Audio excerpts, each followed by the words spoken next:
الحمد للہ رب العالمین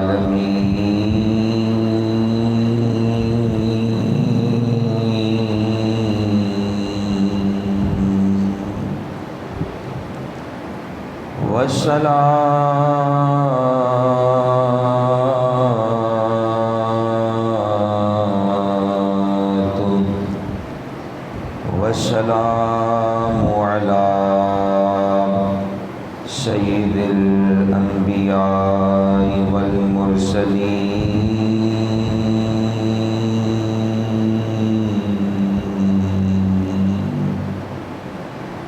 اما بعد فاعوذ باللہ من الشیطان الرجیم بسم اللہ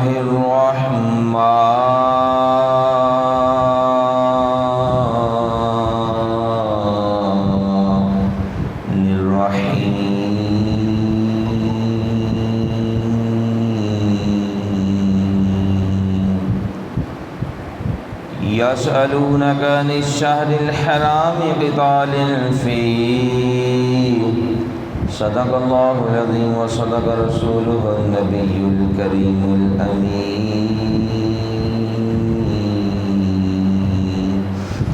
إن الله وملائكته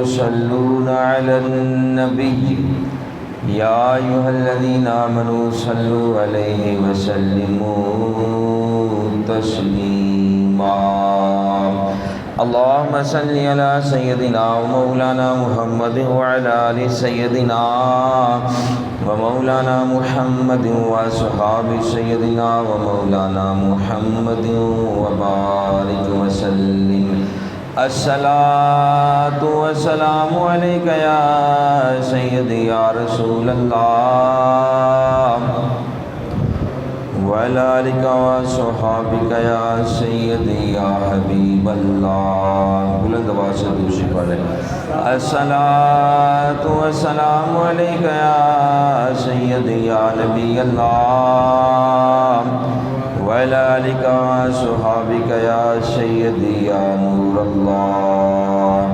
الصلاة والسلام عليك يا سيدي يا رحمة للعالمين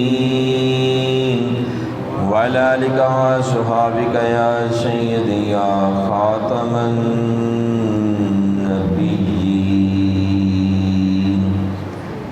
اللہ تبارک و تعالیٰ کی حمد و ثنا اور امام الانبیاء حضور سیدنا رسول اللہ صلی اللہ علیہ وآلہ وسلم پر درود و سلام کے بعد میرے انتہائی واجب الاحترام پیارے بھائیوں، پیارے بزرگوں، پیارے دوستوں، پیارے بچوں، السلام علیکم ورحمۃ اللہ وبرکاتہ۔ ابھی آپ نے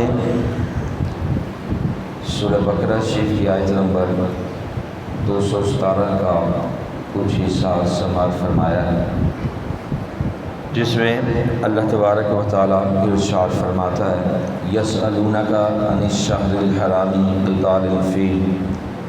اے محبوب صلی اللہ علیہ وآلہ وسلم، آپ صلی اللہ علیہ وآلہ وسلم سے ماہ حرام میں جہاد کرنے کے بارے میں سوال کرتے ہیں۔ قل قتال فیہ کبیر، محبوب صلی اللہ علیہ وآلہ وسلم، آپ صلی اللہ علیہ وآلہ وسلم فرمائیں کہ اس مہینے میں لڑنا بڑا گناہ ہے۔ وصد عن سبیل اللہ وکفر بہ والمسجد الحرام، اور اللہ تبارک و تعالیٰ کی راہ سے روکنا اور اس پر ایمان نہ لانا اور مسجد حرام سے روکنا، وَإِخْرَاجُ أَهْلِهِ مِنْهُ أَكْبَرُ عِنْدَ اللَّهِ، اس کے رہنے والوں کو وہاں سے نکال دینا اللہ تبارک و تعالیٰ کے نزدیک اس سے بھی زیادہ بڑا گناہ ہے۔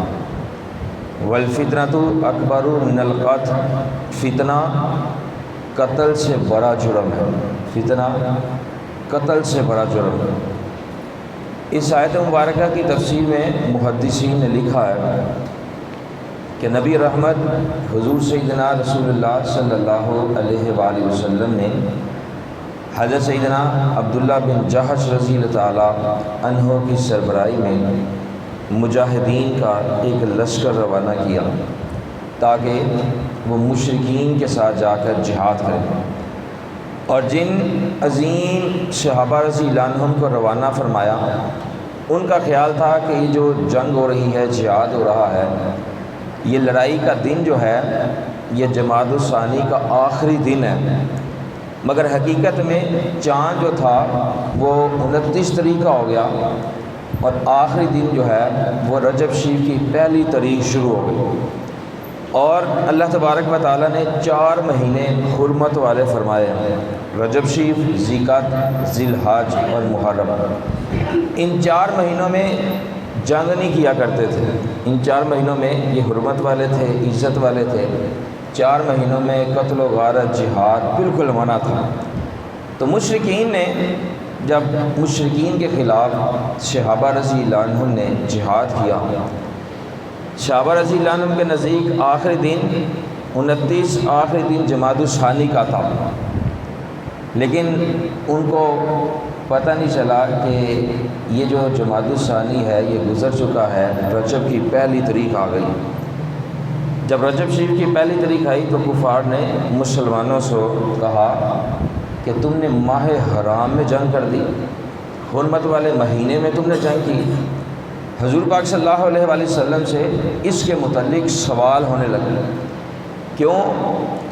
جو عوام ہوتی ہے، جو سامنے والے لوگ ہوتے ہیں، اگر کوئی معاملہ آ جائے تو وہ جو ممبرشپ پر بیٹھا ہوتا ہے اس سے سوال و جواب کرتے ہیں، اس سے پوچھتے ہیں کہ یہ مسئلہ اس طرح تھا، آپ نے اس طرح کیوں بیان کیا، یا اس مسئلے کا کیا اخذ نکلتا ہے۔ جو بڑا ہوتا ہے، جو امام ہوتا ہے، خطیب ہوتا ہے، عوام اس سے سوال کرتی ہے۔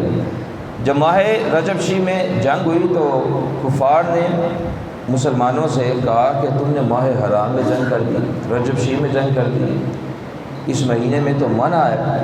پھر حضور پاک صلی اللہ علیہ وآلہ وسلم سے اس کے متعلق سوال ہونے لگے، تو اللہ تبارک و تعالیٰ نے اس موقع پر یہ آیت مبارکہ نازل فرمائی کہ ماہ حرام میں لڑنا اگرچہ بہت بری بات ہے، لیکن مشرکوں یہ بتاؤ کہ مشرکوں کا شرک کرنا، مسلمانوں کو ایذائیں دینا، تکلیفیں دینا، مصیبتیں دینا، نبی صلی اللہ علیہ وآلہ وسلم کو ستانا، یہاں تک کہ ہجرت پر مجبور کر دینا، لوگوں کو اسلام قبول کرنے سے روکنا، حضور پاک صلی اللہ علیہ وآلہ وسلم اور صحابہ رضی اللہ عنہم کو مسجد حرام میں نماز پڑھنے سے روکنا، اور دوران نماز طرح طرح کی اذیتیں دینا، اللہ تبارک و تعالیٰ نے فرمایا یہ ماہ حرام میں جنگ کرنے سے بھی زیادہ بڑا گناہ ہے۔ تم کہتے ہو ماہ رجب میں جہاد کرنا گناہ ہے، تو اللہ تبارک و تعالیٰ فرماتا ہے جو مشرک ہے یہ اس سے بھی بڑا گناہ ہے، جو شرک کی حالت میں زندگی گزار رہا ہے سب سے بڑا گناہ گار وہ بندہ ہے۔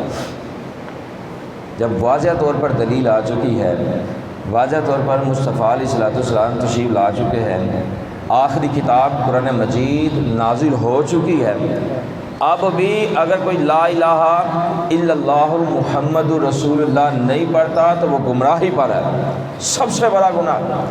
پھر مسلمان کو تکلیف دینا یہ اس سے بھی بڑا گناہ۔ ایک مسلمان اگر دوسرے مسلمان کو تکلیف دیتا ہے تو یہ اللہ کے نزدیک بہت بڑا گناہ۔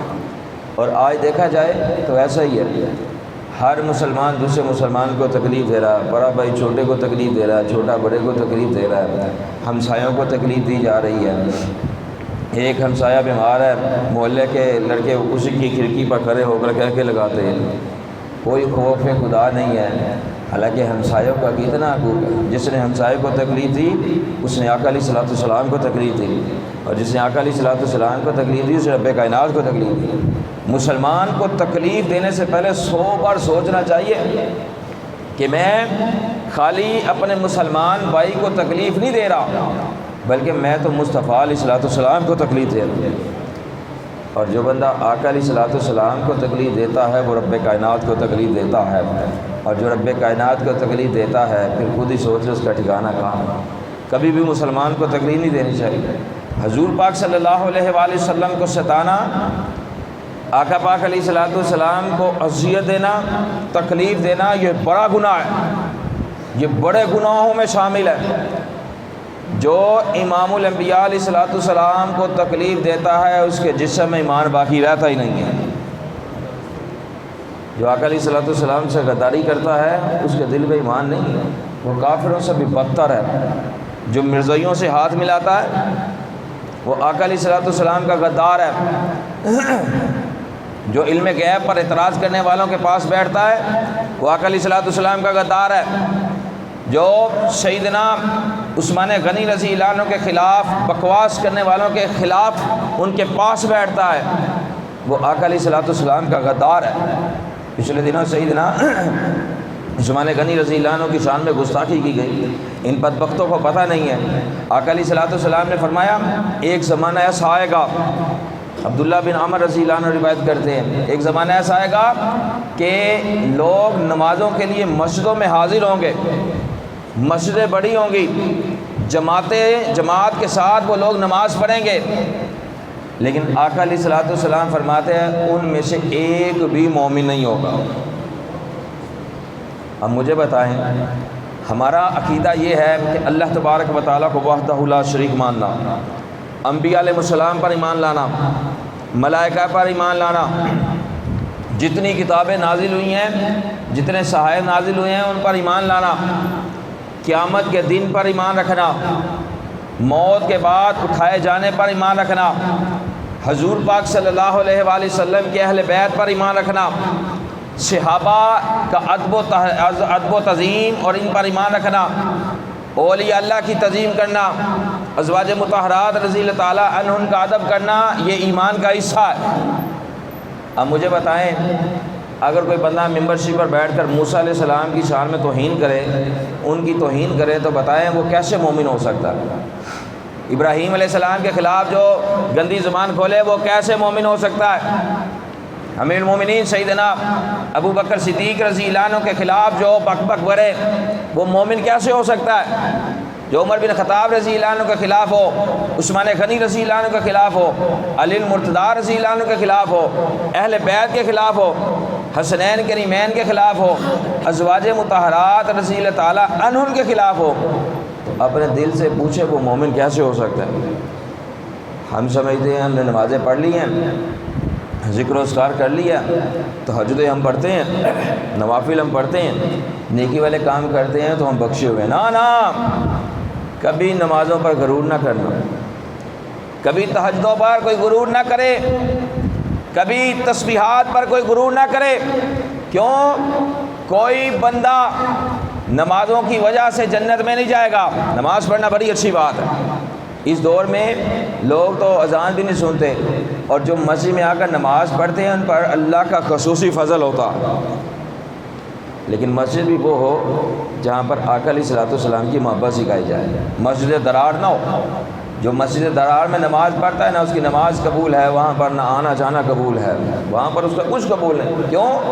وہاں پر مصطفیٰ علیہ الصلوۃ والسلام کے خلاف باتیں نکلتی ہیں، وہاں پر اہل بیت کے خلاف باتیں نکلتی ہیں، صحابہ کے خلاف باتیں نکلتی ہیں، اولیاء اللہ کے خلاف باتیں نکلتی ہیں۔ وہاں پر نہیں، جہاں پر ان تمام ہستیوں سے محبت کی جاتی ہے، جو وہاں پر نماز پڑھنے کے لیے گھر سے وضو کر کے نکل پڑتا ہے، تو آقا علیہ الصلوۃ والسلام فرماتے ہیں اللہ کریم اسے ہر قدم کے بدلے گناہ ایک نیکی عطا فرما دیتا ہے، ایک گناہ معاف فرما دیتا ہے، ایک درجہ بلند فرما دیتا ہے۔ یہ ان کے لیے ہے جہاں پر آقا علیہ الصلوۃ والسلام کی عظمت و شان بیان کی جاتی ہے، یہ وہاں پر ثواب ملتا ہے۔ تو آقا پاک علیہ الصلوۃ والسلام کے جو عظیم صحابہ ہیں، حضور پاک صلی اللہ علیہ وآلہ وسلم کا اگر فرمان دیکھا جائے، اس کا مفہوم دیکھا جائے، تو کوئی بھی بندہ نمازوں کی وجہ سے، تسبیحات کی وجہ سے، ذکر و اذکار کی وجہ سے، نیکیاں کرنے کی وجہ سے، عبادات کی وجہ سے جنت میں نہیں جائے گا، بلکہ آقا علیہ الصلوۃ والسلام فرماتے ہیں اگر کوئی بندہ جنت میں جائے گا تو وہ اللہ کے فضل کی وجہ سے جنت میں جائے گا۔ تو فضل کس پر ہوگا؟ جو عثمان غنی رضی اللہ عنہ کی شان میں گستاخی کرے، کیا اس پر اللہ کا فضل ہوگا؟ جو انبیاء علیہ السلام کی گستاخیاں کریں ان پر اللہ کا فضل ہوگا؟ جنہوں نے انبیاء علیہ السلام کو شہید کر دیا کیا ان پر اللہ کا فضل ہوگا؟ جو امیر معاویہ رضی اللہ عنہ کے خلاف ہے کیا اس پر اللہ کا فضل ہوگا؟ جو اہل بیت کے خلاف ہے کیا اس پر اللہ کا فضل ہوگا؟ جو ازواج مطہرات رضی اللہ تعالیٰ عنہن کی گستاخیاں کرتا ہے، ام المومنین سیدہ عائشہ صدیقہ رضی اللہ تعالیٰ عنہ جنہیں قرآن مجید نے مومنوں کی ماں فرمایا ہے، جو ان کی گستاخی کرتا ہے کیا اس پر اللہ کا فضل ہوگا؟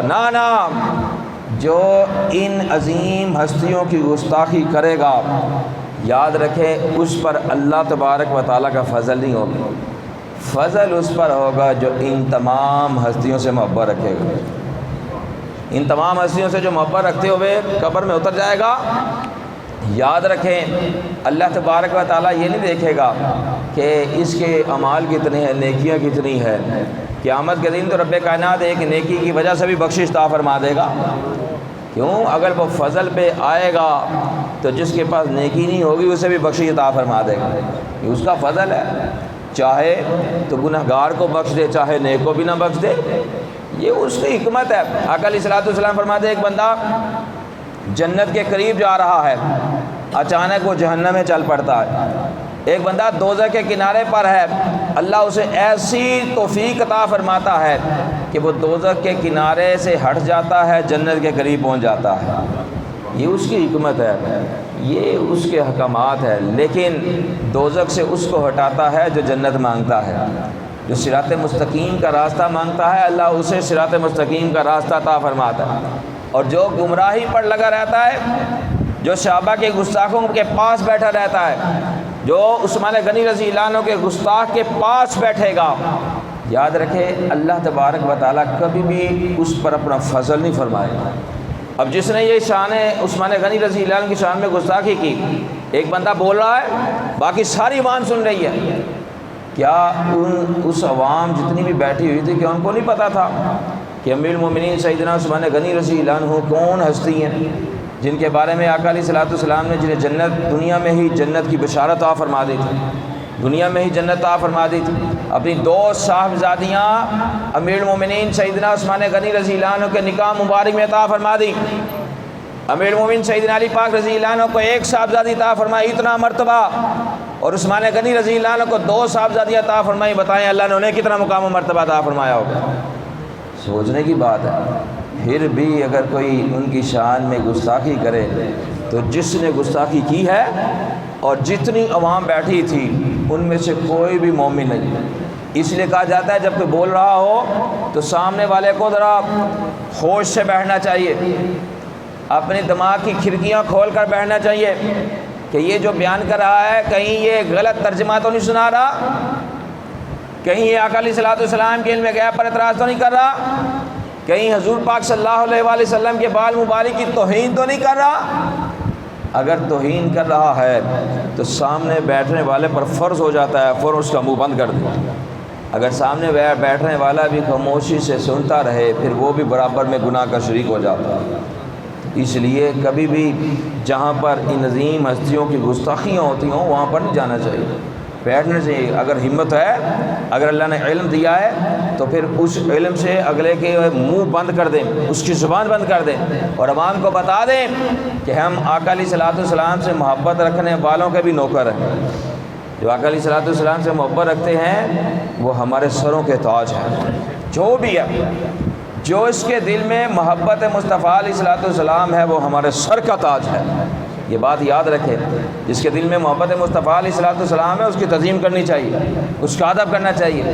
جو حدیث پر آتا ہے، پڑھتا ہے، مسجد میں نماز پڑھاتا ہے، مسجد میں مقتدیوں کی خدمت کرتا ہے، تبلیغ کرتا ہے، ان کے پاس آقا علیہ الصلوۃ والسلام کے فرمان پہنچاتا ہے، تو اس کا ادب کرنا، اس کی تعظیم کرنا یہ مسلمان کا حق ہے۔ کیوں؟ ان کے ذریعے اللہ نے ہمیں ہدایت عطا فرمائی ہے۔ آقا پاک علیہ الصلوۃ والسلام، پھر اہل بیت، صحابہ، پھر اولیاء اللہ، علماء کرام، ان کے ذریعے باری باری جو ہے دین پہنچ رہا ہے، ہم تک پہنچ رہا ہے، ہمارے ذریعے ہمارے بچوں تک پہنچے گا، بچوں کے ذریعے آگے پہنچے گا، اسی طرح لڑی در لڑی چلتی رہے گی اور قیامت تک دین اسلام کا کام ہوتا رہے گا۔ جب تک اس دنیا میں ایک بھی اللہ کہنے والا باقی رہے گا، جب تک اس دنیا میں مصطفیٰ علیہ الصلوۃ والسلام سے محبت رکھنے والا ایک مسلمان بھی باقی رہے گا، اس وقت تک اللہ قیامت کو نہیں بھیجے گا۔ قیامت آئے گی اسی وقت کہ جب عاشق رسول صلی اللہ علیہ وسلم اس دنیا سے چلے جائیں گے، جب پیچھے مشرک رہ جائیں گے، پیچھے کفار رہ جائیں گے، پیچھے منافق رہ جائیں گے، پیچھے دجال رہ جائیں گے، تو پھر اللہ تبارک و تعالیٰ قیامت کا نزول فرمائے گا۔ تو حضور پاک صلی اللہ علیہ وآلہ وسلم کو ستانا یہ سب سے بڑا گناہ، ہجرت پر مجبور کرنا یہ سب سے بڑا گناہ ہے۔ اسلام اگر کوئی قبول کر رہا ہے اس کو روکنا یہ سب سے بڑا گناہ ہے۔ جو مسجد میں نماز پڑھنے کے لیے جا رہا ہے اس کو مسجد سے نماز پڑھنے سے روکنا یہ سب سے بڑا گناہ ہے۔ جو مسجد میں نماز پڑھ رہا ہے، جا رہا ہے، اس کو کبھی نہیں روکنا چاہیے۔ نیک کام کرنے والے کو کبھی نہیں روکنا چاہیے۔ جو نیکی کا حکم کر رہا ہے، برائی سے منع کر رہا ہے، تبلیغ کر رہا ہے، اسے کبھی بھی روکنا نہیں چاہیے، اس کے خلاف باتیں نہیں کرنی چاہیے، بلکہ اس کے کندھے کے ساتھ کندھا ملا کر دین کا کام کرنا چاہیے۔ جو بندہ کسی دین کے کام کرنے والے کو روکتا ہے، اس پر اعتراض کرتا ہے، باتیں بناتا ہے، تو سمجھ لیں یہ ابو جہل کا پیروکار ہے، یہ صدیق اکبر رضی اللہ عنہ کا پیروکار نہیں ہے۔ منافق کیا کرتے تھے؟ آقا پاک علیہ الصلوۃ والسلام کی مجلس میں بیٹھتے تھے، باتیں سنتے تھے، باتیں سننے کے بعد باہر جا کر مذاق اڑانا شروع کر دیتے تھے، باتیں کرنا شروع کر دیتے تھے۔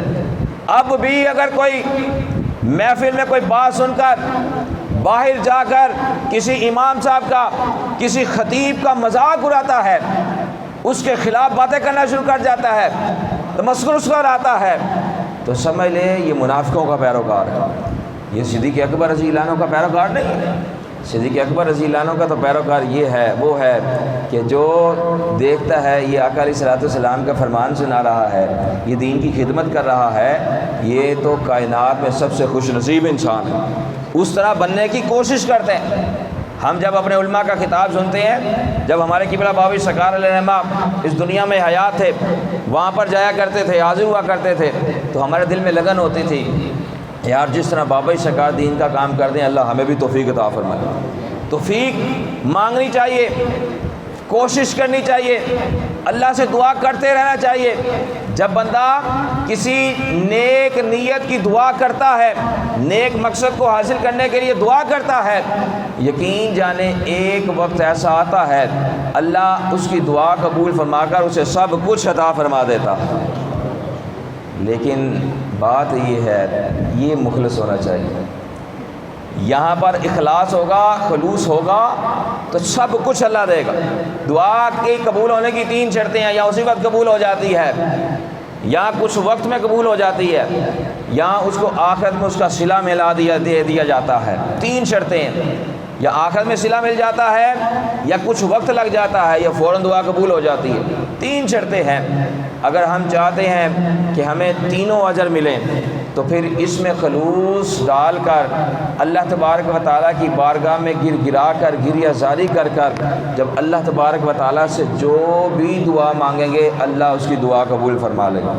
لیکن شرط یہ ہے کہ بندہ دین سے محبت کرنے والا ہو، اسلام سے محبت کرنے والا ہو۔ یہ دین اسلام کی تبلیغ کرنا یہ صرف مولویوں کا کام نہیں ہے۔ ہم نے سمجھ لیا ہے کہ یہ صرف مولویوں کا کام ہے، وہی تبلیغ کریں گے، وہی حدیث سنائیں گے، وہی قرآن مجید کی آیت سنائیں گے، ہم نے آرام سے نماز پڑھنی اور گھر میں سو جانا۔ نہ، یہ بالکل غلط ہے۔ امیر المومنین سیدنا ابوبکر صدیق رضی اللہ عنہ نے جب اسلام قبول فرمایا تو اسلام قبول فرمانے کے بعد آپ نے خالی نمازیں نہیں پڑھی، پوری ہسٹری پڑھ کر دیکھ لیں، آپ کی سیرت کی کتابیں پڑھ کر دیکھ لیں، آپ نے صرف قرآن مجید کی تلاوت نہیں کی، آپ نے صرف تہجدیں نہیں پڑھی، آپ نے صرف نیکی والے کام نہیں کیے، بلکہ صدیق اکبر رضی اللہ عنہ نے نمازیں بھی پڑھی، قرآن مجید کی تلاوت بھی کی، آخری پہر اٹھ کر قیام بھی کیا، رکوع بھی کیا، سجود بھی کیا، جہاد بھی کیا، لیکن اس کے ساتھ ساتھ آپ نے دین اسلام کی تبلیغ بھی فرمائی۔ جب تک دین اسلام کا کام نہیں کریں گے ہم کامیاب نہیں ہیں۔ جس کو اللہ نے جتنی طاقت دی ہے اس کو اس کے مطابق دین کا کام کرنا چاہیے۔ اگر میں بول سکتا ہوں تو مجھے بولنے پر قدرت حاصل ہے تو میرا کام ہے اسی طریقے سے دین کا کام کروں۔ اگر کسی کو مال دیا ہے وہ بول نہیں سکتا تو وہ مال کے ذریعے دین کا کام کرے. اگر کوئی مال بھی نہیں ہے کسی کے پاس، بول بھی نہیں سکتا، تو اس کا کام ہے وہ محنت کر کے دین کا کام کرے. مسجد میں آئے، لوگوں کو اکٹھا کرے، انہیں مسجدوں میں لے کر آئے، آقا علیہ الصلوۃ والسلام کے فرمان سنانے کے لیے علماء کے پاس لے کر آئے. یاد رکھے، جو بندہ اس دنیا میں رہتے ہوئے دین کا کام کرے گا وہ انبیاء علیہ السلام کے نقش قدم پر چلے گا، اور جو انبیاء علیہ السلام کے نقش قدم پر چلتا ہے اللہ اسے محبوب بنا لیتا ہے. کیوں؟ اللہ تبارک و تعالیٰ کو سب سے پسندیدہ محبوب ترین کام جو ہے وہ دین کا علم حاصل کرنا، اس پر عمل کرنا، پھر آگے لوگوں کو اس کی تبلیغ کرنا، یہ پسندیدہ ترین عمل ہے. سیدنا آدم علیہ السلام سے لے کر ہمارے پاک محبوب صلی اللہ علیہ وآلہ وسلم تک تمام انبیاء علیہ السلام نے دین کا کام کیا ہے. تمام انبیاء علیہ السلام نے اللہ کی توحید کا کام کیا ہے، اللہ تبارک و تعالیٰ کے وحدہ لا شریک ہونے کا اعلان کیا ہے، اپنے نبی علیہ السلام ہونے کا اعلان کیا ہے، جس پر جن انبیاء علیہ السلام پر جو کتابیں جو صحائف نازل ہوئے تھے ان کا کام کیا ہے، ان کی تبلیغ کی ہے. ہمارے پاس قرآن مجید ہے جو اللہ تبارک و تعالیٰ کی آخری کتاب اور تمام کی کتابوں سے افضل ترین کتاب ہے.